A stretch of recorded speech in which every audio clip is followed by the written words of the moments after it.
Hello and welcome to Bar10 Test Prep, Lesson 29, where it's our goal to help you prepare for the bar exam 10 questions at a time. To that end, we upload content every single day at 8 a.m. Eastern Standard Time. Let's get right into question number 1. Defendant was charged with possession of cocaine with intent to distribute. He had been stopped while driving a car and several pounds of cocaine were found in the trunk. In his opening statement, defendant's counsel asserted that his client had no key to the trunk and no knowledge of its contents. The prosecutor offers a state motor vehicle registration shown to have been found in the glove compartment of the car, listing the defendant as the owner.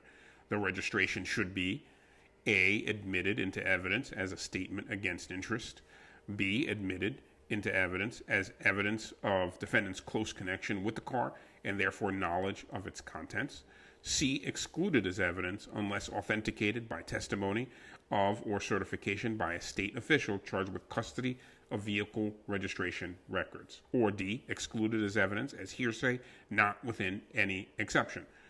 Choose one. You have 10 seconds.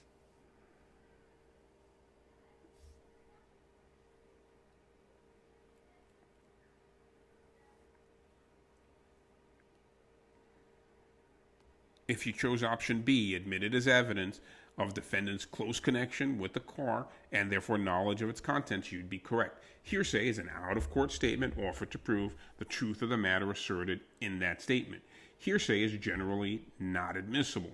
One exception to hearsay is the public record exception. Every item of non-testimonial evidence must be authenticated to prove what the proponent of the evidence claims it to be. Public records, such as vehicle registrations, are self-authenticating documents. In this case, the vehicle registration is being used to prove the truth of the matter asserted in the registration, i.e., that the defendant, in fact, owns the car. As the owner of the car, the defendant probably had knowledge of the trunk's contents. The registration falls within the public record exception to hearsay, so it is admissible. Further, this registration is a self-authenticating document, so separate authentication is unnecessary. Thus, the registration should be admitted as evidence of defendant's close connection with the car and therefore knowledge of its contents. Now, if we look at option A, admitted as a statement against interest, the registration in and of itself is not a statement, nor can it be interpreted to be a statement, so it is inaccurate and not a probable answer here. So we can eliminate that right off the bat. Now we're looking at left with C and D and see why they're wrong. Let's look at C, excluded unless authenticated by testimony of or certification by a state official charged with custody of vehicle registration records. Now, generally, for documentary evidence, you would need someone to testify to that evidence and or at the very least submit an affidavit noting that it's held within the typical business records. However, with self-authenticating documents, such as a registration, those are not necessary. It's not necessary to have the supporting affidavit nor the supporting testimony to bring in the evidence because the evidence identifies itself. Now, D is a bit tricky if you didn't know the exception. Excluded as hearsay, not within any exception. Now, the reality is it is hearsay. It is, in essence, something being presented outside of court. It's a statement and or document which is ultimately being presented to show the proof of what it itself states, meaning that the defendant is in fact the registered owner of the vehicle. The issue here is that it clearly falls within an exception. So as a result, B is the only correct answer. Okay, let's move on to question number 2. Chemco manufactured a liquid chemical product known as XRX. Some XRX leaked from a storage tank on Chemco's property, seeped into the groundwater that flowed to farmers' adjacent property, and polluted the farmers' well.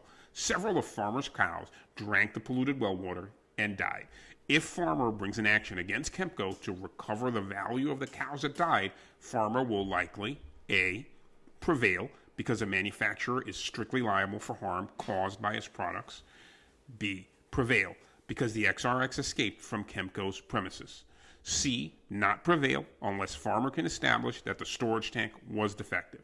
Or D, not prevail unless Chemco failed to exercise reasonable care in storing the XRX. Take 10 seconds.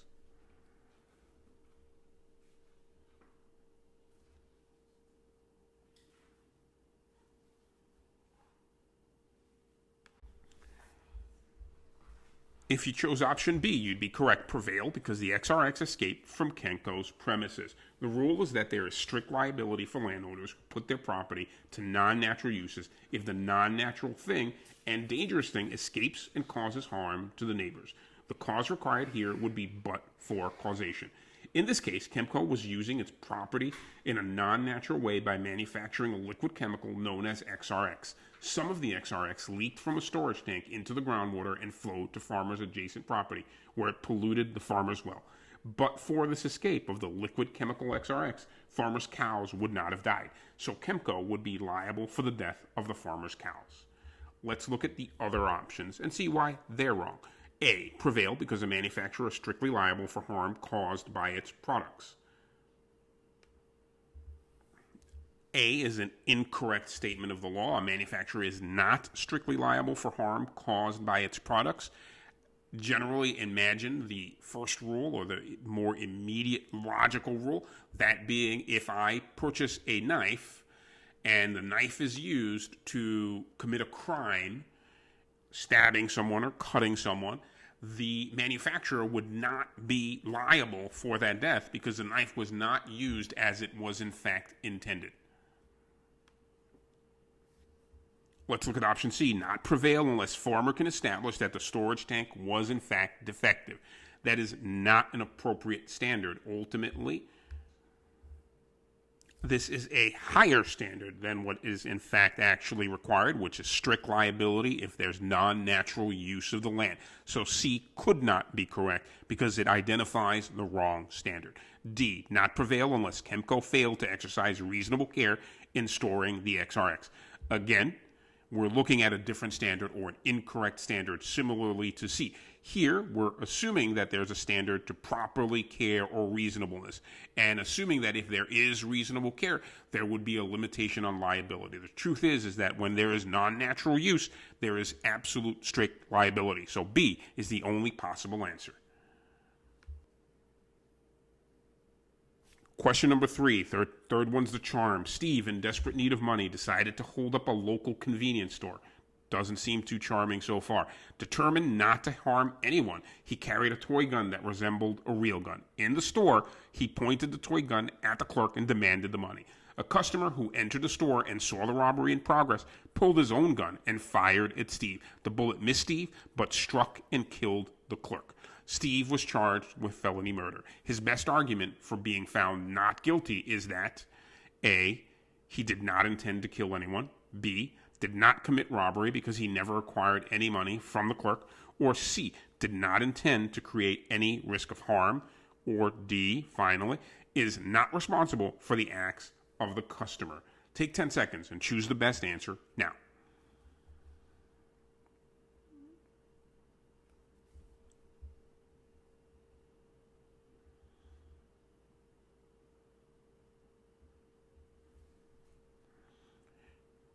If you chose option D, you'd be correct. He is not responsible for the acts of the customer. Only a death that is reasonably foreseeable and is a result of the felony will give rise to a charge of felony murder. A death is reasonably foreseeable if it is the natural and probable consequence of the felony. In all jurisdictions, this includes any killing committed by a co-felon. However, whether this will apply to the killing of an innocent party by the police or a third party depends on whether the court finds that the defendant caused the death, for example, by initiating a gun battle by shooting first. In this case, the store clerk was killed by a customer who entered the store and saw the robbery in progress. This raises the question of whether Steve caused the death, giving Steve a possible avenue to acquittal. Therefore, D is the best answer, and D is the best argument for Steve being found not guilty of felony murder because Steve is not responsible for the acts of the customer if he did not cause those acts.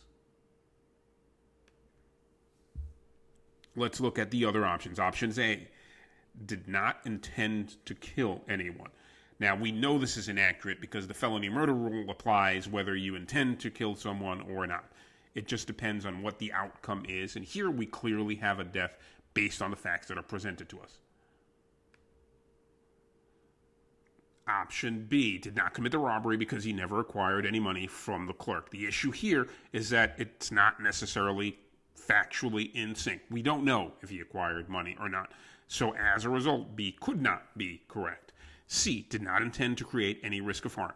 C-A, doesn't matter what the intention was because felony murder does not require intention. It would be a different type of murder if you, in fact, went in with the intention to kill someone.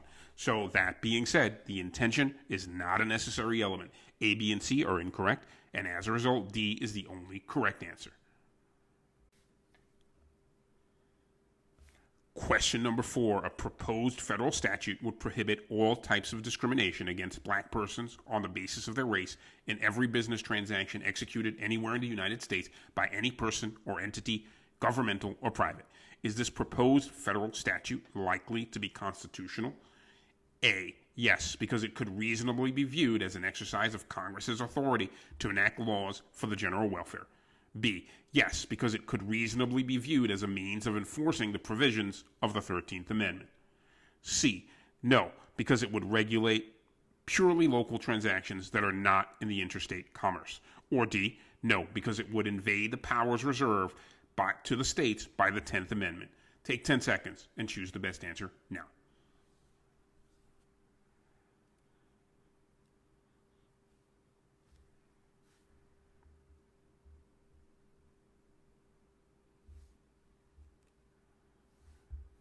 If you chose option B, you'd be correct, yes, because it could be reasonably viewed as a means of enforcing the provisions of the 13th Amendment.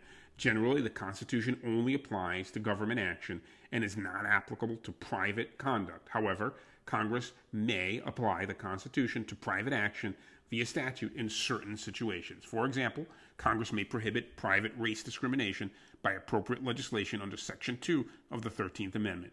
Here, the federal statute would be prohibiting the discriminatory conduct of private businesses. Congress likely has the power under Section 2 of the 13th Amendment to create such a statute in order to prevent private race discrimination. Thus, the proposed federal statute is likely constitutional because it would reasonably be viewed as a means of enforcing the provisions of the 13th Amendment. We're halfway there. Question number 5. Post sued Dint for dissolution of their year-long partnership. One issue concerned the amount of money Post had received in cash. It was customary for Dint to give Post money from the cash register as Post needed it for personal expenses. Post testified that as he received money, he jotted down the amounts in the partnership ledger. Although Dint had access to the ledger, he made no changes in it. The ledger was admitted into evidence. Dint seeks to testify to his memory of much larger amounts he had given Post. Dint's testimony is A, admissible because it is based on Dint's firsthand knowledge.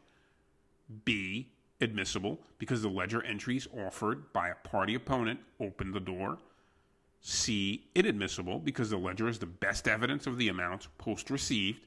Or D, inadmissible because Dint's failure to challenge the accuracy of the ledger constituted an adoptive admission. Take 10 seconds and choose the best answer now.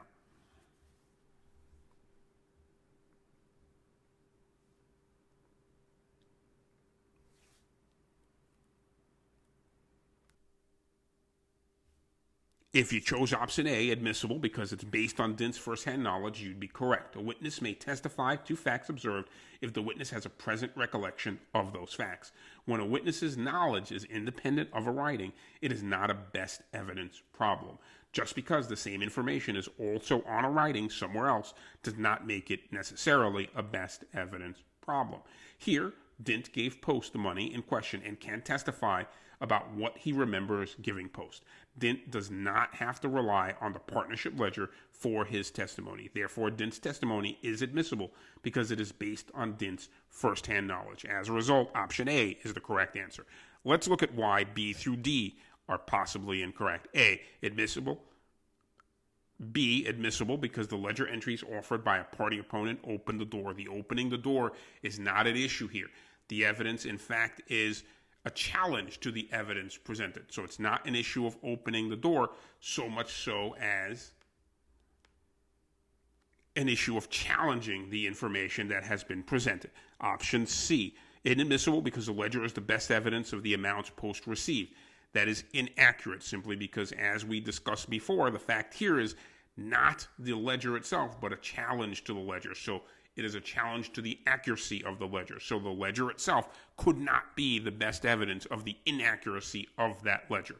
D, inadmissible because Dint's failure to challenge the accuracy of the ledger constituted an adoptive admission. Again, this is an inaccurate statement of the law just because there was a failure to review the accuracy of the ledger. That is not necessarily an adoptive admission, as the ledger is in fact just the recollection, the written recollection of one of the individuals to an exchange. The other individual's recollection is simply kept in his mind.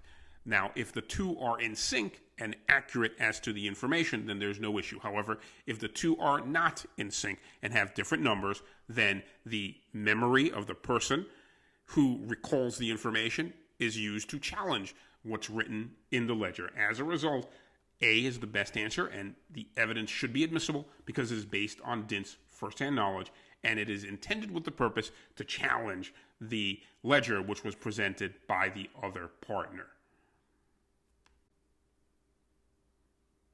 Question number 6. Plaintiff, a jockey, was seriously injured at a race when another jockey, daring, cut too sharply in front of her without adequate clearance. The two horses collided, causing plaintiff to fall to the ground, sustaining injury. The State Racetrack Commission ruled that by cutting in too sharply, Daring committed a foul in violation of racetrack rules requiring adequate clearance for crossing lanes. Plaintiff has brought an action against Daring for damages in which one count is based on battery. Will plaintiff prevail on the battery claim? A, yes, if Daring was reckless in cutting across in front of plaintiff's horse.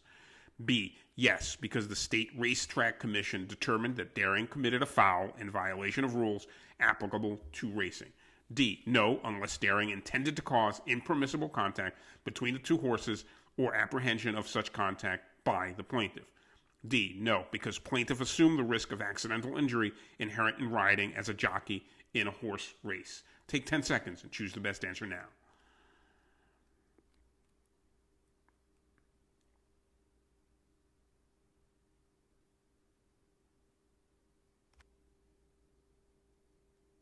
If you chose option C, you'd be correct. No, unless Daring intended to cause impermissible contact between the two horses or apprehension of such contact by the plaintiff.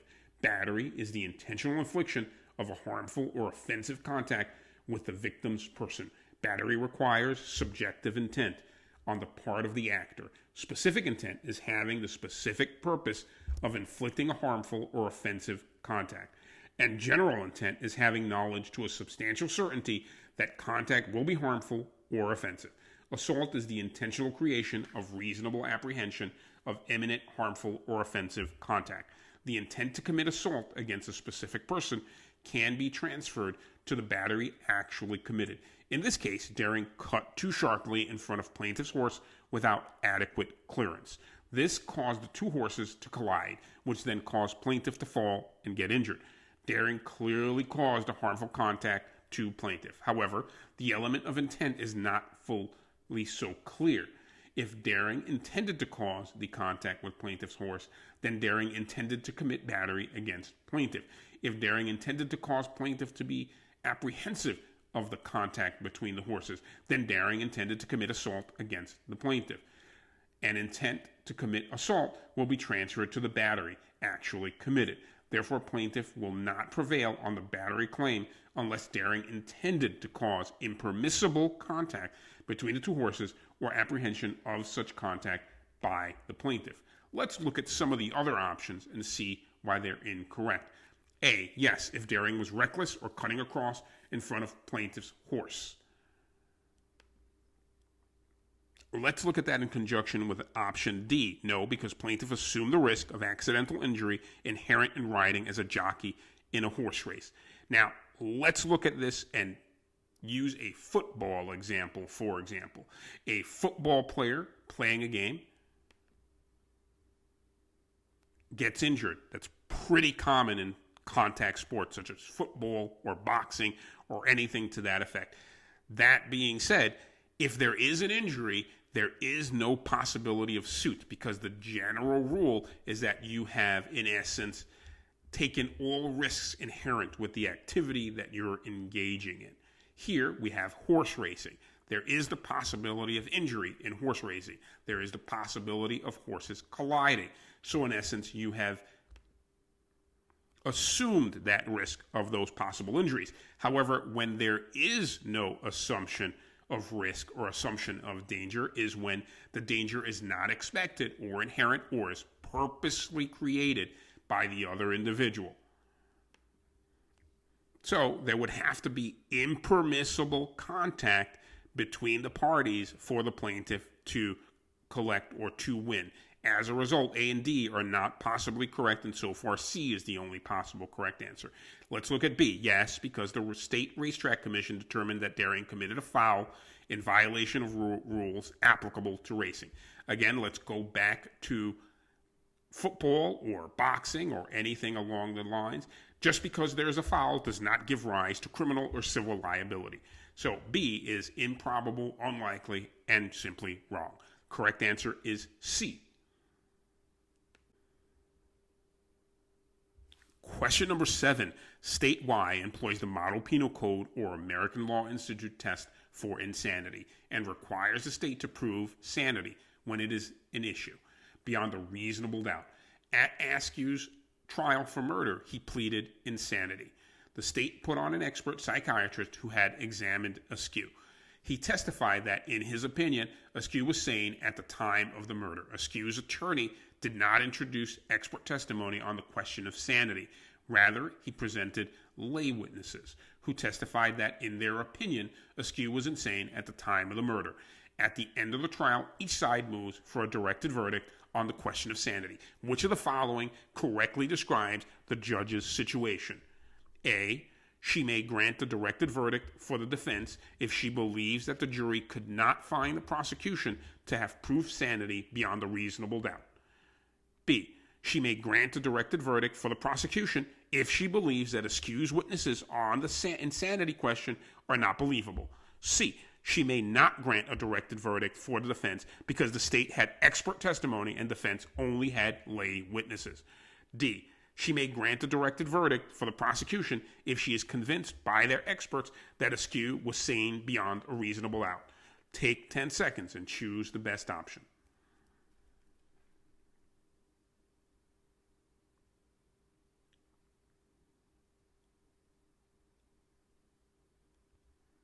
A would be the best option. I hope you chose that one. A, she may grant a directed verdict for the defense if she believes that the jury could not find the prosecution to have proved sanity beyond a reasonable doubt. Lay opinion testimony is only admissible if rationally based on witnesses' perceptions, will be helpful to the trier of fact, and not based on scientific or other specialized knowledge. A judge may issue a directed verdict if, based on the facts of the case, the judge believes the burden of proof for an issue in question has or has not been satisfied. A judge, however, may never grant a directed verdict for the prosecution in a criminal case because doing so would violate the defendant's Sixth Amendment right to trial by jury. In this case, the issue at hand is sanity. The lay opinion testimonies offered by the defense are a valid form of opinion testimony because the opinions were based on the witness's perceptions of Askew's sanity at the time of the murder and not based on scientific or other specialized knowledge. If the judge believes that the jury could not find the prosecution to have proved sanity beyond a reasonable doubt, then she may grant a directed verdict for the defense. However, even if the judge felt the prosecution had satisfied the burden of proof for sanity, the judge would not be able to grant a directed verdict for the prosecution because this would violate Askew's constitutionally guaranteed right to a trial by jury. So let's look at options B and D. She may grant a directed verdict for the prosecution if she believes that Askew's witnesses on the insanity question are not believable. Or D, she may grant a directed verdict for the prosecution we can end the analysis there. We know that B and D are not possibly correct because there can never be a directed verdict in a criminal prosecution for the prosecution. That would inherently be violative of the Constitution in that the defendant is not presented with a fair trial by jury. Here, we'd have, in essence, the trier of fact making a decision on guilt or innocence on behalf of a motion. That would be inaccurate, improper, and just simply wrong. And finally, we have option C. She may not grant a directed verdict for the defense because the state had expert testimony and the defense only lay witnesses. Now, we know just from our analysis that this is an incorrect statement of the law as well. The lay witnesses are permitted to, in fact, testify as to their opinion, and they can do so as they did here. So option A would be the only correct possibility.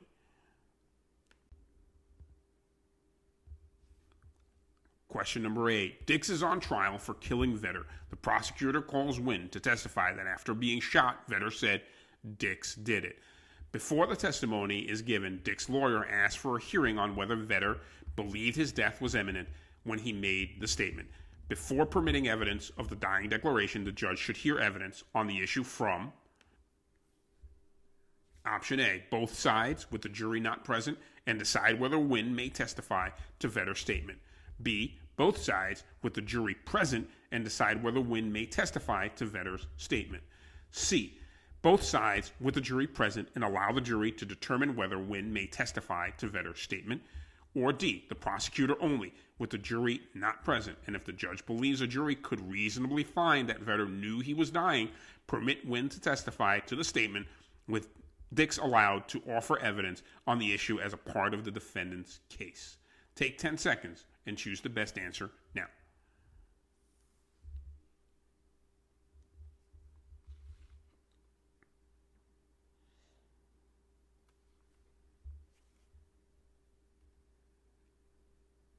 If you chose option A, you'd be correct. Both sides with the jury not present and decide whether Wynn may testify to Vetter's statement.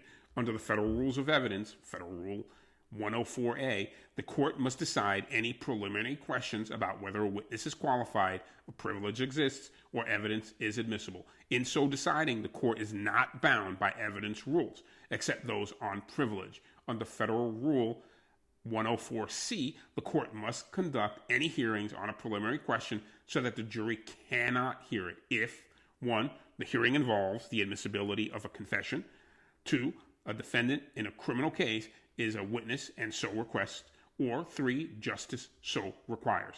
In this case, Dix's lawyer has asked for a hearing on whether Vetter believed his death was imminent when he made the statement that Dix did it.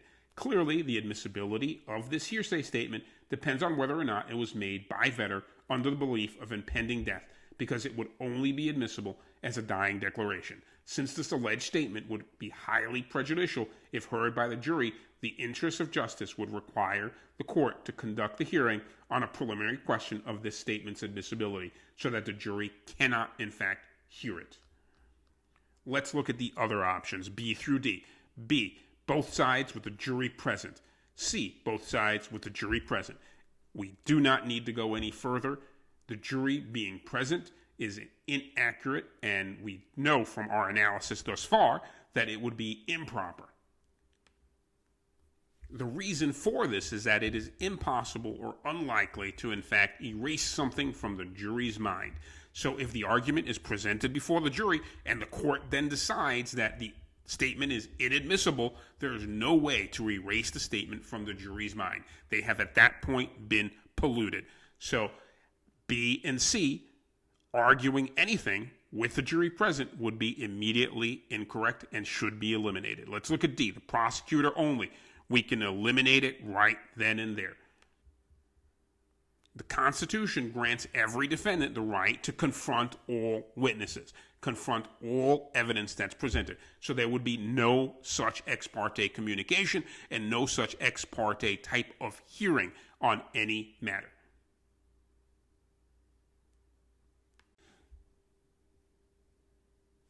Question number 9. Abel, who owned Blackacre, a residential lot improved with a dwelling, conveyed it for valuable consideration to Baker. The dwelling had been constructed by a prior owner. Baker had inspected Blackacre prior to the purchase and discovered no defects. After moving in, Baker became aware that sewage seeped into the basement when the toilets were flushed. Abel said that this defect had been present for years and that he had taken no steps to hide the facts from Baker. Baker paid for the necessary repairs and brought an appropriate action against Abel to recover his costs of that repair. If Baker wins, it will be because A. Abel failed to disclose a latent defect. B. Baker made a proper inspection. C. The situation constitutes a health hazard. Or D. Abel breached the implied warranty of habitability and fitness for purpose. Take 10 seconds.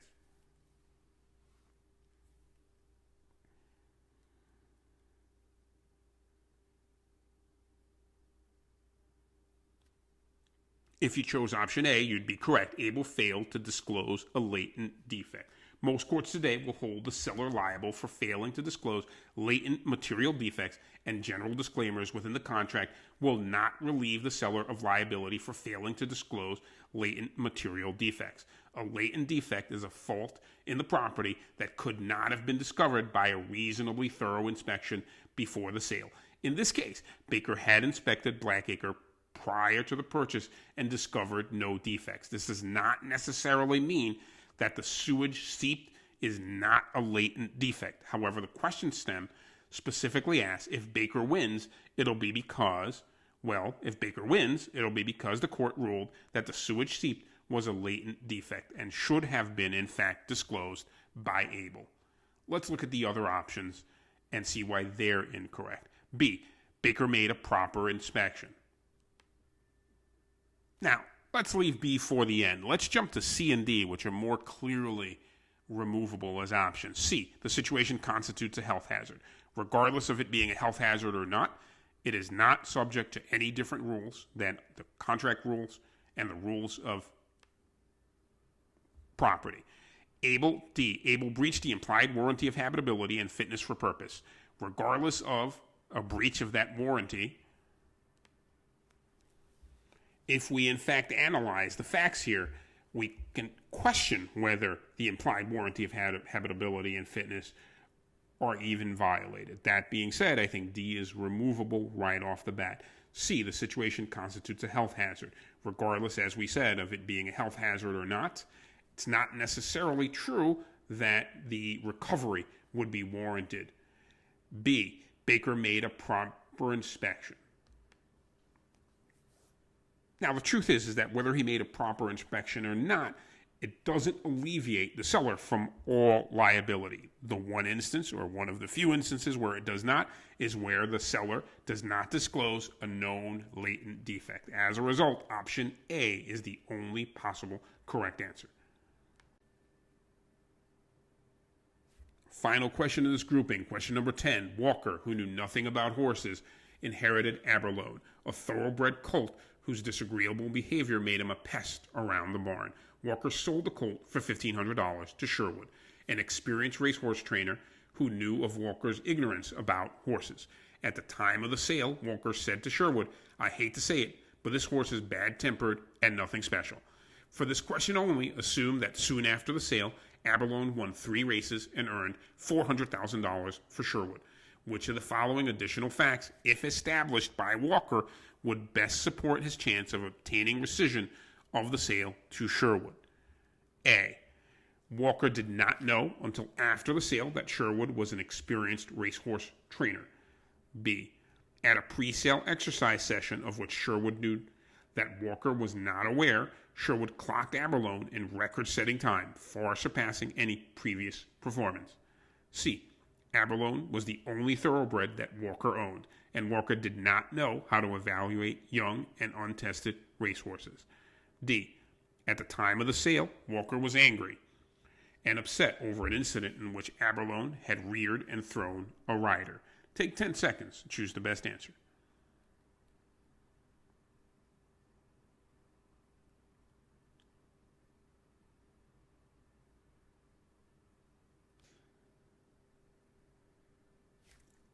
If you chose option B, you'd be correct. At a pre-sale exercise session of which Sherwood knew that Walker was not aware, Sherwood clocked Aberloan in record-setting time, far surpassing any previous performance.